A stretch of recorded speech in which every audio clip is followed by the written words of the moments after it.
بلکہ اس کی قبر کے کنارے پر تم کھڑے ہو جاؤ۔ جب مردے کو قبر میں اتارا جائے تو تم یہ پڑھو۔ ترجمہ ہے کہ اللہ کے نام سے شروع کرتا ہوں۔ رسول اللہ صلی اللہ علیہ وآلہ وسلم کے مذہب پر، اے اللہ تیرا بندہ تیرے پاس آتا ہے اور تو سب سے زیادہ بہتر میزبان ہے۔ دنیا کو اپنے پیچھے چھوڑ کر آیا ہے تو جس کی طرف وہ آیا ہے اسے اس کے لیے بہتر بنا دینا، کیونکہ تو نے فرمایا ہے کہ جو اللہ کے پاس ہے وہ نیکوکاروں کے لیے اچھا ہے۔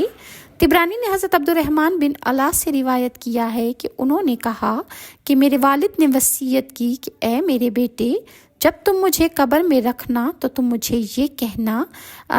یعنی انہوں نے پارہ نمبر 1 سورہ بقرہ کی آیت نمبر 1 تا 5 کہ امن الرسول سے لے کر فانصرنا علی القوم الکافرین تک یہی خدا کے رسول کا فرمان ہے، یعنی سورہ بقرہ کی آیات بتائیں جو آخری آیات ہیں کہ جب مجھے قبر میں اتارا جائے تو تم سورہ بقرہ کی یہ آخری آیات اس وقت پڑھنا۔ اور اسی طرح ابن ماجہ اور بہیقی نے اپنی سنن میں حضرت ابن مسیب سے روایت کی ہے، انہوں نے کہا کہ حضرت عمر کے ساتھ ان کی لڑکی کے جنازہ میں شریک ہوئے، انہوں نے اسے قبر میں اتارتے وقت پڑھا بسم اللہ وفی سبیل اللہ، اور جب اس کی قبر کے اوپر مٹی برابر کی گئی تو آپ نے یہ پڑھا کہ اے اللہ اس کو شیطان اور عذاب قبر سے محفوظ فرمانا۔